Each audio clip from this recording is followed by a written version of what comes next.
অন্তর্বর্তীকালীন সরকারের প্রধান উপদেষ্টা নিরপেক্ষতা হারিয়েছে, নৈতিকতা হারিয়েছে।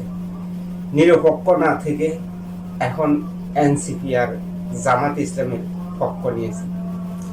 অন্তর্বর্তী সরকারের প্রধান উপদেষ্টা বলে দিতে আছে এনসিপির নতুন তরুণেরা এমপি হবে, মন্ত্রী হবে। এই অন্তর্বর্তী সরকারের প্রধান উপদেষ্টা বাংলাদেশের জনগণকে বলে দিতে আছে গণভোটে হ্যাঁ ভোট দেওয়ার জন্য।